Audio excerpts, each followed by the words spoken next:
What's up you guys? Welcome back to my channel. I know आप बहुत ही ज़्यादा wait कर रहे हो इस एपिसोड के लिए। वेल ज़्यादा टाइम वेस्ट नहीं करते हैं, बहुत फास्ट स्टार्ट करते हैं। Horrible romantic force love stay with me episode 4। तो बेकी सडनली उस वेडिंग सेरेमनी पर फिन के साथ चलते हुए रुक जाती है और वो कहती है कि मुझे बाथरूम जाना है। फिन को रियलाइज़ हो जाती है कि कुछ तो गड़बड़ हो रही है। इधर बेकी अपने ब्यूटीफुल ग्राउंड को उठाकर भागते हुए बाथरूम की ओर जाती है। ये ग्राउंड बहुत ब्यूटीफुल है एंड साथ साथ में बहुत ही ज़्यादा एक्सपेंसिव भी। यस, फिन ने ये ग्राउंड उसके लिए चूज़ की थी एंड ऑफ कोर्स ये ग्राउंड बहुत भारी थे जिस पर चलना बहुत ज़्यादा मुश्किल थी। तो बेकी जैसे तैसे खुद को संभालते हुए वेडिंग हॉल से नीचे लॉबी पर आती है। उसे पता था कि न्यूली वाइफ की बाथरूम कहाँ पे है। यस, फ्रेंड ने ये पहले ही मेक श्योर की थी कि उन दोनों की एक प्राइवेट बाथरूम होगी। ओके माय क्यूट लिसनर, तो स्टोरी में आगे बढ़ने से पहले ये ध्यान में रखना कि फ्रेंड कभी भी लव नहीं की थी और ना ही उसे पता है कि लव क्या चीज़ है एंड ऑफ कोर्स एक लेडी के साथ कैसे बिहेव की जाती है इसका तो उसे कोई भी आइडिया नहीं है और अपनी वाइफ के साथ कैसे बिहेव करते हैं वो मेंशन ना ही करे तो ही अच्छा है। तो बेकी अपनी ग्राउंड को होल्ड करते हुए बाथरूम में आती है। उसके सामने एक पर्सन था। बेकी अपनी ग्राउंड को नीचे छोड़ती है और वॉशरूम की डोर बंद करती है।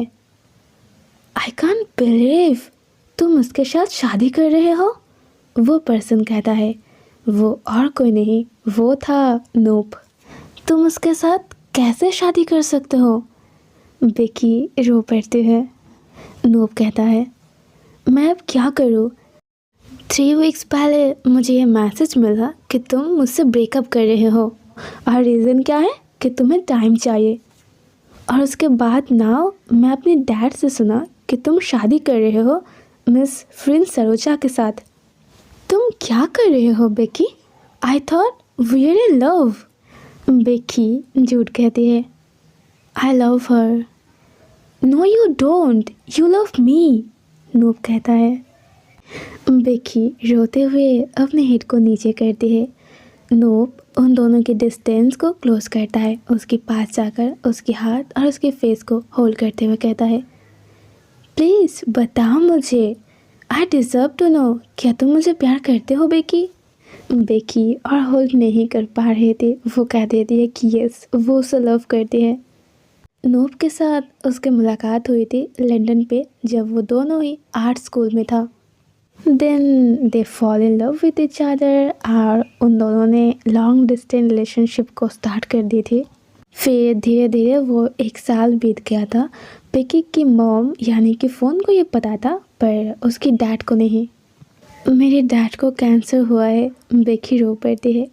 फ्रेंड मेरे डैड के सारे ट्रीटमेंट के लिए पे कर रही है। वो धीरे धीरे ठीक हो रहा है। I really thanks to her, nope loudly कहता है। And you married out of gratitude? No, मैंने उससे शादी की कॉज पैसे देने की यही कंडीशन थी। What the hell, just leave her, Nope कहता है। नो, मैं उसे नहीं छोड़ सकती, मेरी डैड फास्ट आती है मेरे लिए, बेकी कहती है। नोप कहता है, ओके फाइन, मैं कोई रास्ता ढूंढ लूँगा। आई लव यू बेकी, मैं प्रॉमिस करती हूँ मैं कोई ना कोई मैनेज कर लूँगा। I love you too, Becky कहती है और उन दोनों के बीच एक किस होती है। थोड़े सेकंड के लिए थी पर ये लवी डवी किस थी। नोप उसके आंसू पोंछता है एंड अगेन उसे किस करता है। और यहाँ पे जब उन दोनों की लिप्स एक दूसरे के साथ कनेक्ट हो रही थी तभी सडनली वॉशरूम की डोर ओपन होती है। बेकी की हार्ट बीट एकदम थम सी जाती है जब वो टर्न करके देखती है कि डोर के सामने फ्रेंड खड़ी है। तो वो जल्दी से नोप को पीछे पुश करती है। Nope, what are you doing here with my wife? Friend एक कोल्ड वॉइस में कहती है। नोप एकदम सीधा सीधा फ्रेंड की आंखों पर देखते हुए कहता है, मैं यहाँ उसके वेडिंग के लिए उसे कंग्रेचुलेट करने के लिए आया था। Okay, in the bathroom?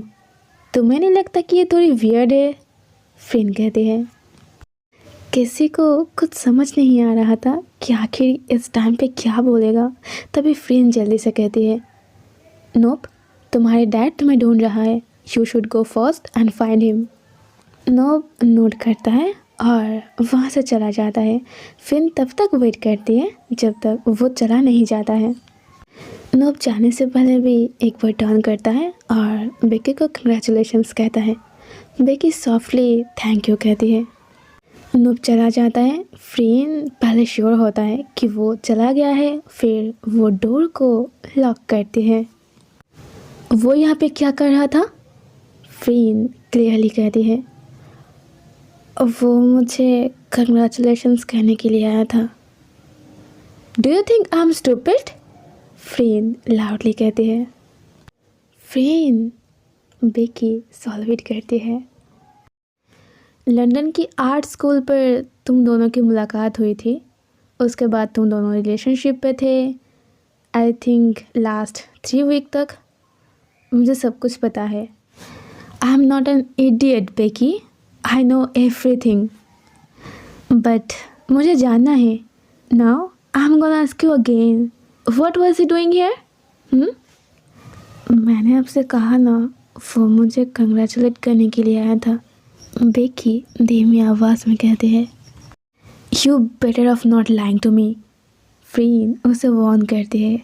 Beki उसके बाद और कुछ नहीं कहते हैं। तुम उसके साथ इंटीमेट हुए थे? What? Of course not. Then तुमने उसे किस की? बेकी कुछ नहीं कहती है। फ्रेंड को उसकी आंसर मिल जाती है। You better say goodbye to your parents, we are leaving in 20 minutes. Wait, what? Reception अभी स्टार्ट ही हुई है, बेकी कहते हैं। मेरी असिस्टेंट तुम्हारी ड्रेस चेंज कर देगी, डोंट बी लेट। फ्रेंड उसे एकदम से इग्नोर करती है और बिना कुछ बताए वहाँ से चली जाती है। बेकी बस स्टैचू की तरह वहाँ पे खड़ी थी। और यहाँ पे ये सीन एंड होती है। अगले सीन में हमें उन दोनों की फ़्लाइट दिखा जाती है जो कि बहुत लॉन्ग थी और दोनों बहुत ही ज़्यादा टायर्ड हो चुकी थी। फ़्लाइट में उन दोनों के बीच कोई बात नहीं हुई थी। बेकी को पता है कि फ्रेंड उसके ऊपर बहुत गुस्सा है। कोई ना, माली पहुंचने से पहले फ्रेंड सो गई थी। फ्रेंड ने ये पहले ही कहा था कि ये उन दोनों की हनीमून होने वाली है and it was amazing. Becky और भी ज़्यादा सरप्राइज्ड होती है जब वो दोनों उस जगह के होटल में पहुंचती हैं। रिजॉर्ट की रूम बहुत ही ब्यूटीफुल थी, बट रूम पे आते ही बेकी थोड़ी टेंस हो जाती है बिकॉज उसकी बेड उसे फ्रेंड के साथ शेयर करनी होगी। But the only comfort is that कि अगले 3 वीक से भी फ्रेंड ने उसके साथ कुछ भी नहीं किया। रूम पे आते ही बेकी सीधा शावर रूम में जाती है, फ्रेंड से कोई बात किए बगैर। After complete warm shower Becky bathroom में ही अपनी ड्रेस पहन लेती है बिकॉज उसे पता है कि फ्रेंड प्रॉबली बेडरूम में ही होगी। बट वो सरप्राइज्ड होती है जब वो आकर रूम पे किसी को भी नहीं देखती है और इस चीज़ के फ़ायदा उठाकर बेकी उस टाइम पे अपनी ड्रेस को ओपन करती है और क्लोजेट की एक बड़ी सी साइड सेलेक्ट करती है। मुझे पता ही था कि तुम उस साइड को ही सिलेक्ट करोगे। बेकी जल्दी से टर्न करती है और रूम की चारों ओर देखती है एंड फाइनली डोर के सामने उसे फ्रेंड दिखाई देती है।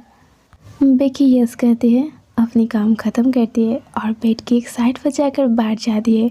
बट उसके हार्ट बीट थम सी जाती है जब उसे रियलाइज़ होती है कि फ्रेंड उसकी ओर ही आ रही है। उसकी ब्रीथिंग रुक जाती है बिकॉज फ्रेंड उसकी पास आकर उसकी बहुत क्लोज थी।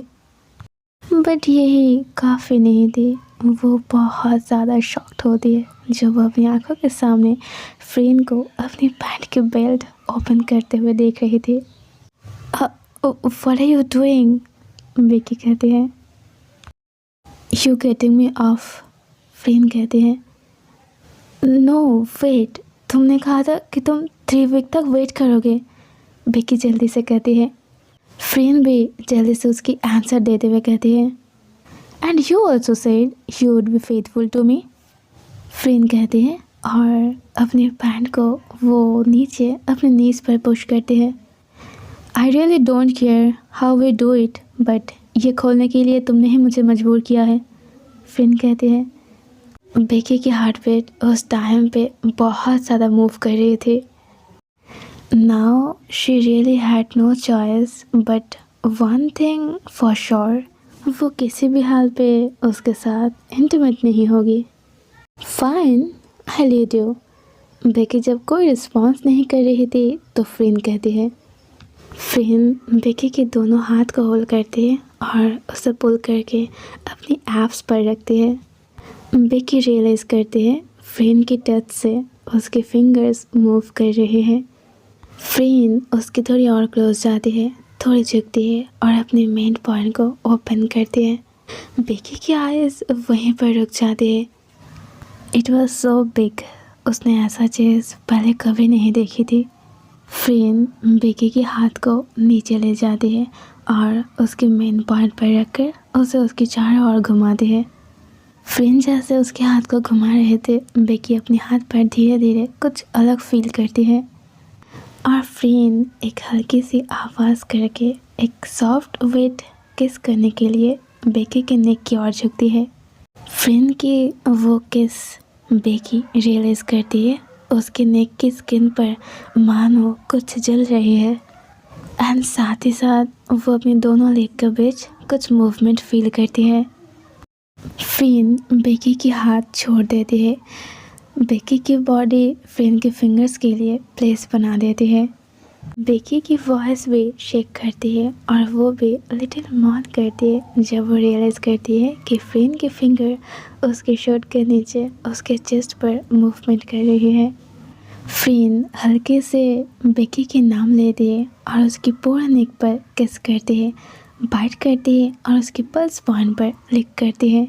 बेकी रियलाइज़ करती है कि वो दोनों नाव बहुत ज़्यादा क्लोज थी। बेकी फ्रेन की सारे मूवमेंट पर रिप्लाई करती है। वो अपने हेड को थोड़े पीछे झुकाती है ताकि फ्रेन उसे प्रॉपरली किस कर पाए और वो जो कर रही है उसे ठीक से कर पाए। और इधर फ्रेन पागलों की तरह वो सब कुछ कर रही थी, उसे किस कर रही थी, उसके हाथ को बाइट कर रही थी। वो बेकी को तब तक किस कर रही थी जब तक फ्रेन के वीक पॉइंट सॉफ्ट नहीं हो जाती है। वो बेकी के चेस्ट से अपने हाथ को हटाती है और उसे धीरे धीरे नीचे ले आती है। फिर उसे बेकी के दोनों लेग के बीच रखती है और हल्की सी प्रेस करती है, जिस पर बेकी भी थोड़ी रिएक्ट करती है और वो धीरे से एक आवाज़ करती है। एंड दैट टाइम फ्रेन उसके पास जाकर उसके कानों में कहती है, सी मैं तुम्हें कितनी ज़्यादा वेट कर सकती हूँ। बेकी फ्रेन के नेक पर अपनी ब्रीदिंग छोड़ती है। फ्रेन की हाथ ऐसे मूव कर रहे थे, बेकी खुद को कंट्रोल नहीं कर पा रही थी। लाइक उसे धीरे धीरे एक नशा जैसी फील हो रही थी। फ्रेन उसके गालों पर और उसके लिप्स पर किस कर रही थी, बट बेकी यहाँ से बाहर आ जाती है। यस, वो खुद को कंट्रोल करती है, फ्रेन के हाथ को होल्ड करती है और उसे वहाँ से हटाती है और उसे हल्की सी पुश करके पीछे हटा देती है। आई एम टायर्ड, बेकी धीरे धीरे कहती है। और वैसे भी आपको जो चाहिए था आपको वो मिल चुकी है। फ्रेन स्माइल करती है और अगेन उसको अपनी ओर पुल करके ले आती है और उसके लिप्स को कैप्चर करती है। This kiss was full of lust. It was rough, maybe too rough for Becky. फिर वो उसे अपनी ओर पुल करके सीधा उसकी आंखों में देखते हुए कहती है, if you ever be unfaithful to me again, तो मैं तुम्हारे डैड की सारे ट्रीटमेंट बंद करवा दूंगी और उन्हें मरने के लिए छोड़ दूंगी। फ्रेन उसे वार्न करती है। बेकी के दिल में फ्रेन के लिए बस नफरत जाग रही थी, उसकी आंखों में आंसू थे। And I will make sure you will still stay married to me, never do that again. Fren उसे अगेन वार्न करती है। फ्रेन बेकी को पुश करती है और वहाँ से उड़ती है। बी थैंकफुल कि आज मैंने तुम्हें छोड़ दिया। बेकी बस उसे देख रही थी। फ्रेन बाथरूम में जाती है, शर्ट पर अपने हाथ को रब करती है, उसे क्लीन करती है, चेंज करती है और न्यू क्लॉथ पहन लेती है। फ्रेन ने अभी अभी जो कहा यह सुनकर बेकी को बस उसके ऊपर गुस्सा आ रही थी। वो बहुत ज़्यादा हार्ड थी, उसकी आंखों से आंसू आ जाते हैं, हेट की आंसू। Now that time one thing for sure, she just hate friend Saroja. Okay cuties, तो एपिसोड 3 टोटली यहाँ पे एंड होती है। मैंने कोई दूसरी या तीसरी पार्ट इसके नहीं किए। आई थॉट कि अच्छी एपिसोड है तो एक साथ ही इसको एक्सप्लेन करते हैं। Well, today's episode was amazing. Okay, आज के एपिसोड को लेकर कुछ ज़्यादा बताने की कोई नीड नहीं है। ये तो श्योर है कि फ्रेन ने आज बेकी को कुछ ज़्यादा ही परेशान की। एंड यस ऑफ कोर्स उससे लर्न करना चाहिए कि अपनी वाइफ के साथ कैसे बिहेव करती है। वेल, आगे स्टोरी कैसी है आई रियली डोंट नो, मैंने रीड नहीं किया है। बट आज की एपिसोड जो थी आई थिंक वो परफेक्ट थी। आई मीन मैंने इतने दिनों में जो भी सारे स्टोरीज रीड की थी, I think it was perfect for me. Well guys, I think that is enough. And one more thing, अगर मैं स्टोरी के नेम चेंज कर रही हूँ, जो स्टोरी की रियल नेम है बी माई वाइफ, तो यस स्टे विथ मी, अब आगे चेंज होकर बी माई वाइफ हो रही है। सो क्यूटीज, आप इस एपिसोड को एंजॉय करो। मैं तो जा रही हूँ अपनी sweet soft chocolate birthday cake को काटने के लिए। ओहो सो मिलते हैं बी माई वाइफ के नेक्स्ट एपिसोड को लेकर। Love you guys, take care. आज तो मैं पूरी रात जागने वाली हूँ। ही बाय बाय।